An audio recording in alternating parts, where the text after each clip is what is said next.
เป็น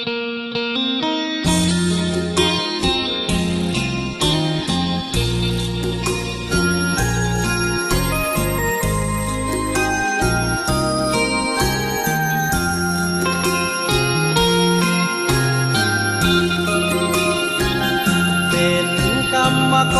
รอยากวอนหักสาวมอสออยากใจแท้น้องเขาก็เพียงชีวิตกรรมกรฐานะต้อยต่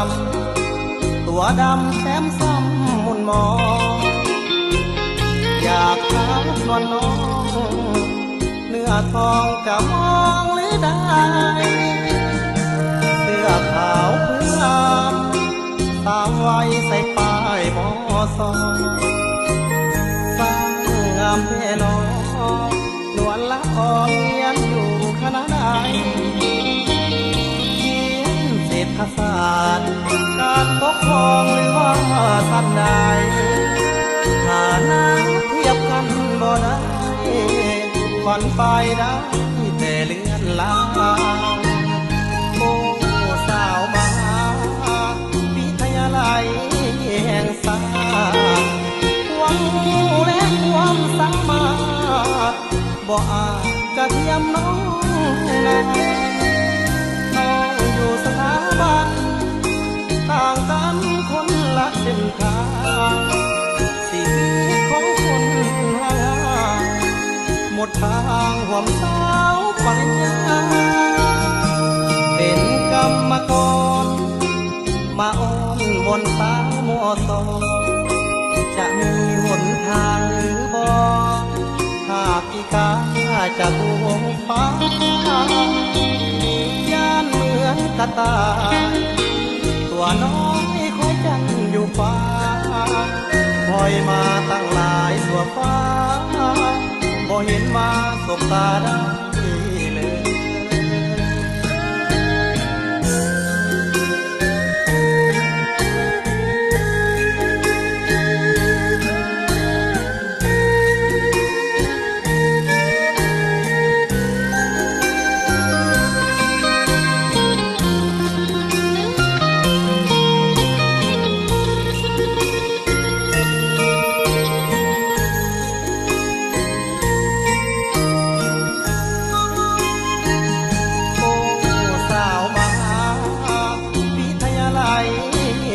สา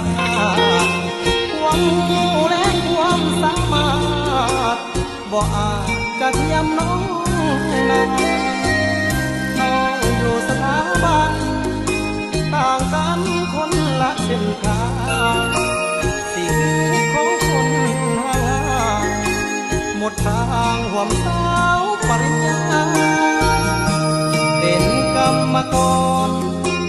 มาอ้อนวอนสาวมอสอจะมีหนทางหรือบ่หากอีกาจะทวงฟ้าย่านเหมือนกระต่ายตัวน้อยคอยจันอยู่ฟ้าคอยมาตั้งหลายตัวฟ้าบ่เห็นมาสบตาได้